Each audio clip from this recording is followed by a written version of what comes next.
Did God create evil? At first, it might seem that if God created all things, then evil must have been created by God. However, evil is not a thing like a rock or electricity.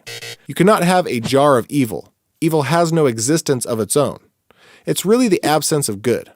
For example, holes are real, but they only exist in something else. We call the absence of dirt a hole, but it cannot be separated from the dirt.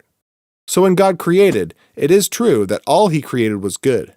One of the good things God made was creatures who had the freedom to choose good.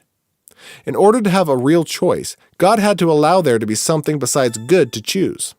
So, God allowed these free angels and humans to choose good or reject good, evil. When a bad relationship exists between two good things, we call that evil. But it does not become a thing that required God to create it. Perhaps a further illustration will help. If a person is asked, "Does cold exist?" the answer would likely be yes. However, this is incorrect. Cold does not exist. Cold is the absence of heat.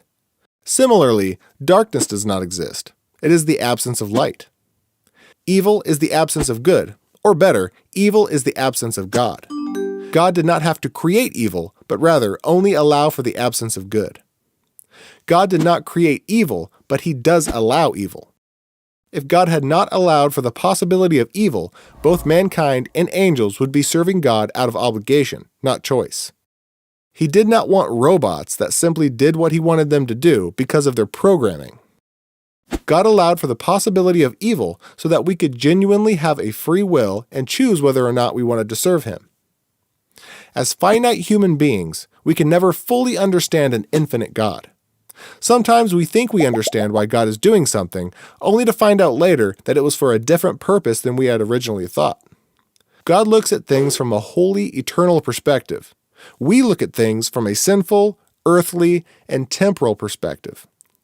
Why did God put man on earth knowing that Adam and Eve would sin and therefore bring evil, death, and suffering on all mankind? Why didn't He just create us all and leave us in heaven where we would be perfect and without suffering? These questions cannot be adequately answered this side of eternity. What we can know is whatever God does is holy and perfect and ultimately will glorify Him. God allowed for the possibility of evil in order to give us a true choice in regards to whether we worship Him. God did not create evil, but He allowed it. If He had not allowed evil, we would be worshiping Him out of obligation, not by a choice of our own will. Got questions? The Bible has answers, and we'll help you find them.